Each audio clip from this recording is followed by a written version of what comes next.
Salut, je peux m'installer à ta table? C'est blindé aujourd'hui. Ouais, bien sûr. Par contre, désolé de t'apprendre que la purée du jour est carrément dégueu. C'est le dernier Alternive Eco que t'as sous le bras, non? Ouais, il y a un article sur le développement des microcrédits en Inde. C'est passionnant. Ce serait mon rêve de créer de la solidarité dans la finance. Eh bien, on est deux. Moi, c'est Julien, by the way. Eva. D'ailleurs, ça te dirait d'être dans mon équipe pour le prochain exposé d'éco sur l'impact social des banques? Eva Sadoun, étudiante en classe préparatoire, vient de rencontrer Julien Benayoun. Ils rêvent tous les deux de changer le monde de la finance. Elle ne le sait pas encore, mais Julien devient non seulement son meilleur ami, mais aussi son futur associé. Je vous raconte aujourd'hui l'histoire de Eva Sadoun, une jeune économiste sans doctorat, c'est elle qui se présente comme ça, militante et activiste, qui décide d'entreprendre pour changer le monde économique. Elle cofonde à 24 ans l'ITA, la plateforme de référence en investissement durable. Bienvenue sur Il était une fois l'entrepreneur. Mais attention, rien n'est comme d'habitude aujourd'hui. Vous le savez peut-être, nous sommes en pleine semaine du podcaston. Pendant 7 jours, plus de 300 animateurs de podcasts et animatrices se mobilisent pour mettre en valeur le monde associatif et ses valeurs. Et c'est vrai que c'est une belle mobilisation, moi une mobilisation qui m'a beaucoup touché. Il était naturel qu'il était une fois l'entrepreneur y participe. On en reparle en fin d'épisode, mais dans ce contexte, j'ai le plaisir de raconter l'histoire de Eva Sadoun et de l'ITA.co.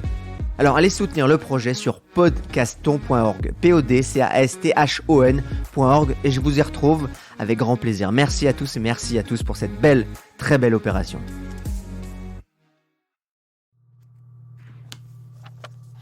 Oui, Eva, quelle est votre question? Mais pourquoi on parle jamais des femmes dans les textes?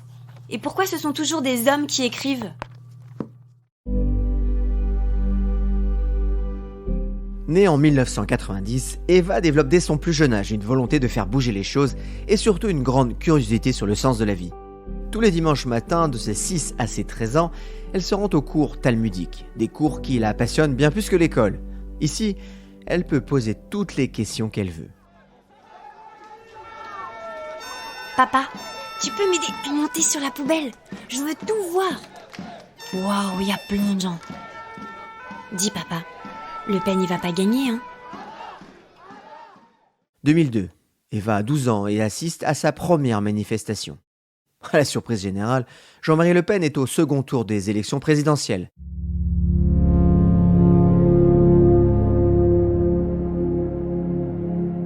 Un vrai choc pour Eva et sa famille. Un sentiment de révolte grandit dans le cœur de la jeune fille.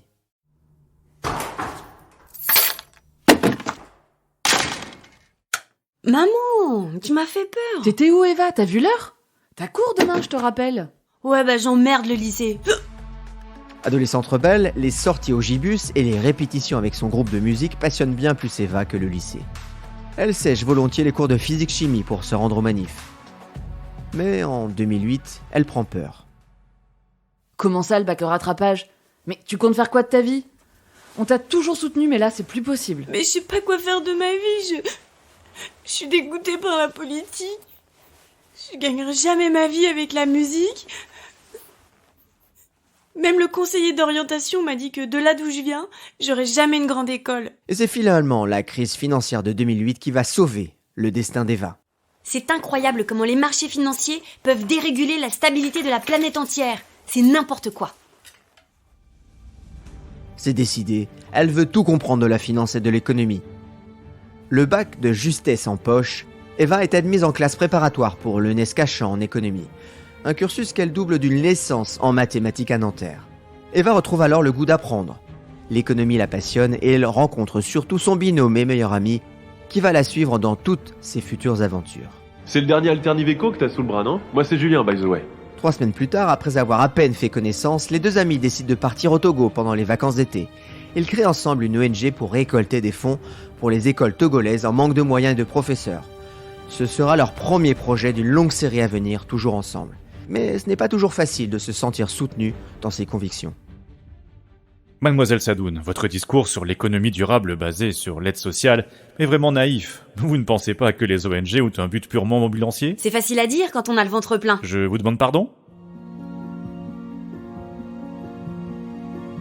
La sentence ne tarde pas à tomber. Eva rate l'oral de Normal Sup. La blessure du souvenir du bac au rattrapage s'ouvre à nouveau. Eva sait qu'elle a pourtant le niveau. Elle a 2 jours pour trouver un plan B.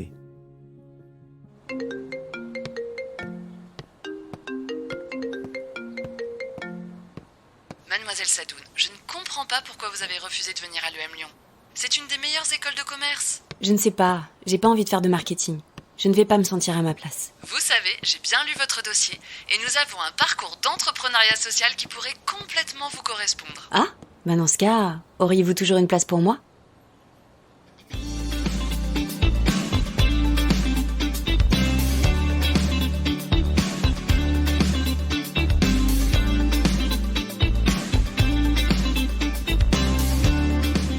Eva est acceptée à l'EM Lyon. Elle étudie alors la finance pour comprendre comment fonctionne le système. Elle découvre ce qu'est l'entrepreneuriat social et se passionne pour le sujet. Au cours d'un stage chez BNP Paribas, elle découvre l'ONG Finance Watch qui promeut une finance au service de la société. Une révélation pour Eva. Mon cher Jus, ce stage est incroyable. Je suis maintenant vraiment convaincue que la finance peut vraiment servir la société. Je te partage le slogan de Finance Watch qui pourrait bien devenir notre futur mantra. La finance dirige le monde, changeons, dirigeons la finance. D'autres stages l'amènent à Bangalore, sorte de Silicon Valley indienne, où elle découvre le crowdfunding et le microcrédit. Malgré la distance et les décalages horaires, Julien et Eva continuent de s'appeler régulièrement pour faire un point sur leur projet.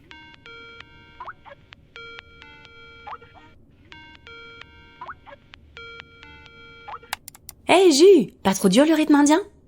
Je me disais pourquoi pas créer une plateforme pour la diaspora des pays africains pour investir dans des projets équitables et durables dans leur pays d'origine. Carrément. D'ailleurs, t'as vu, Marc Simoncini organise un concours. 10 000 € à la clé pour monter sa boîte.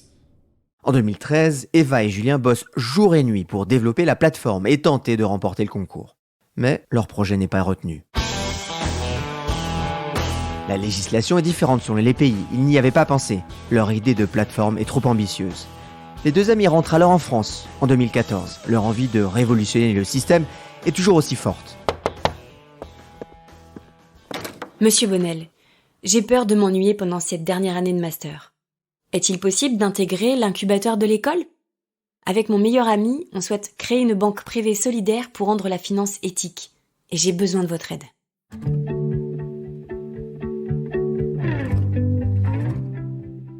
Devant l'énergie et la volonté de la jeune femme, le directeur de l'EM Lyon accepte. À 24 ans, Eva et Julien cofondent 1001 Pacte, une plateforme en ligne qui permettrait à des particuliers ou à des professionnels d'investir dans des projets qui sont dans l'économie réelle, engagés dans la transition écologique et sociale. Bon vu qu'on n'a pas les moyens de se payer un avocat, j'ai dépensé nos dernières économies dans un magnifique code monétaire et financier. T'es con, Jus. Mais je te promets que si on a l'agrément, je fais les fonds de poche pour du champagne. En 2015, l'agrément en tant que conseiller en investissement participatif leur est délivré par l'autorité des marchés financiers, l'AMF. 700 000 €. Eva, tu te rends compte ? 700 000 €. En mai 2016, la plateforme lève 700 000 € lors d'un premier tour de table. Puis, en vue de son développement international, 1001 Pacte change sa dénomination commerciale en 2017.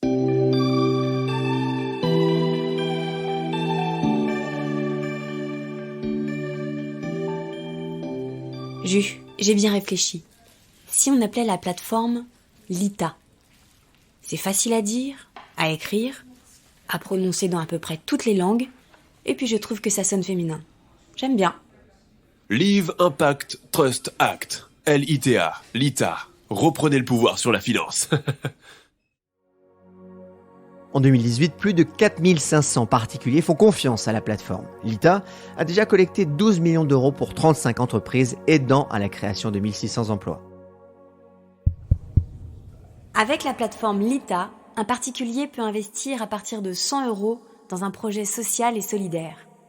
Par exemple, en 2021, le label Emmaüs a pu récolter 63 000 € et former pas loin de 1000 personnes dans un but de réinsertion.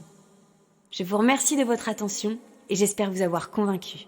Est-ce qu'il y a des questions ? Comment, en tant que particulier, faire confiance à votre plateforme? Être sûr que mon investissement est réellement utilisé dans les projets que vous proposez? La transparence est au cœur de l'ITA. Nous organisons des visites des entreprises partenaires de la plateforme, puis nous remettons à chaque investisseur un livret dans lequel sont expliqués ses investissements.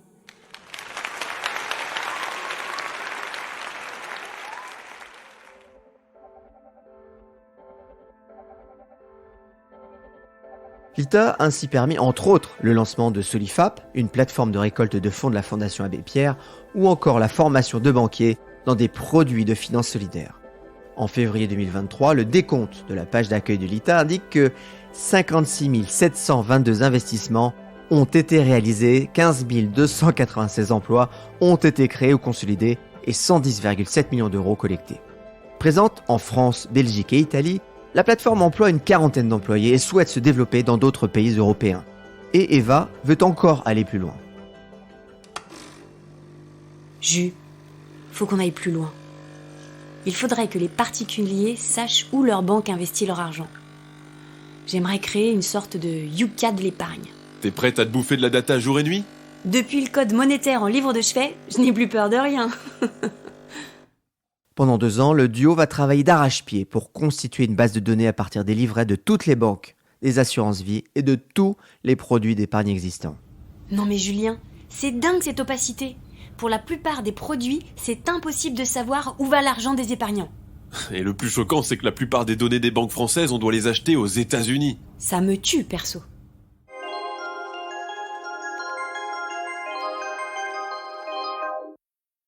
En 2020, Rift voit enfin le jour. Une semaine après son lancement, l'application compte déjà entre 6 000 et 7 000 utilisateurs. Financé par l'ITA.co, Rift emploie aujourd'hui 5 personnes et a levé 1 million d'euros auprès d'investisseurs privés et du fonds Sycomore AM. Aux manettes de l'ITA et de Rift, rien ne semble arrêter Eva. Elle a l'engagement vissé au corps.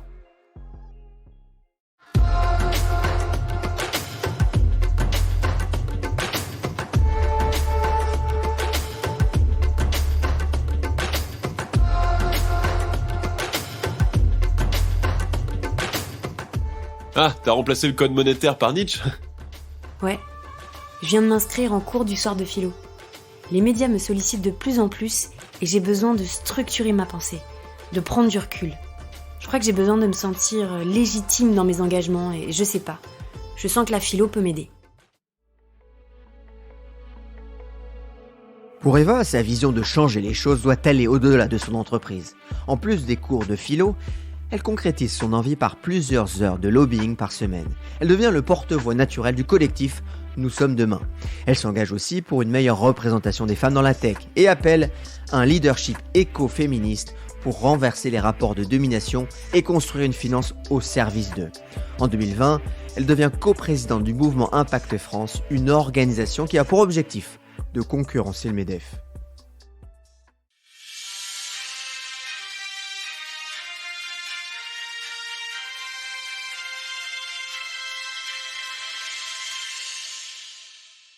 Entrepreneuse, techno-militante, éco-féministe, activiste, lobbyiste et maintenant écrivaine.